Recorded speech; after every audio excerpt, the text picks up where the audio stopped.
My 33F husband, 36M, may have cheated on me with my dead best friend and had an affair baby. Let me know your thoughts in the comments, and please consider following.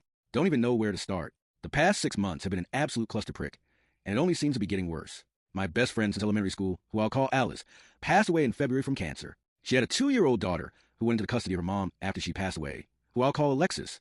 Last month, Alexis showed up on our doorstep unannounced, telling my husband he needs to take responsibility for his child and either take custody or start finally paying child support. She says that Alice had told her when her daughter was born who the father was, but didn't want anything to do with him. To answer the inevitable, Alice was a traveling nurse and made a lot of money, which is the only reason I can think of for why she didn't go for child support. During this conversation, my husband had the worst panic attack he's ever had, so we had to end the conversation before I could get more details. My husband's story is, I don't even know. He said that Alice's daughter is probably his, but that isn't what I think. Almost 3 years ago, we threw a large housewarming party as we just moved into our dream home after I finally finished residency and was set to make real money for once. Alice was in town and set to be at the party, but I was called into work before she got there.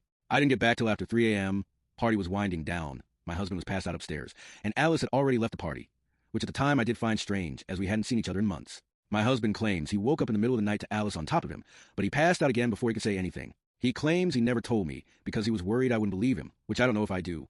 He showed me some texts he sent his best friend the next day asking for his advice about him, thinking someone abused him.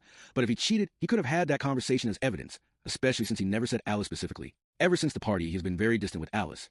And after she had her daughter, he would even find excuses not to be around the house when she would visit at all. I don't know if that's because he cheated, or if Alice did actually abuse him, and this was his trauma response. Honestly, I don't know what to do.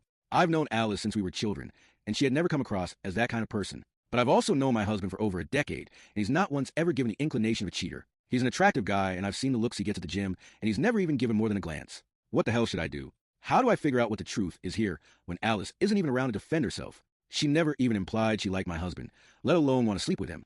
I told my husband he needs to get a DNA test before anything is decided on the child's part. But in the meantime, he needs to move out while I think about what I'm going to do here.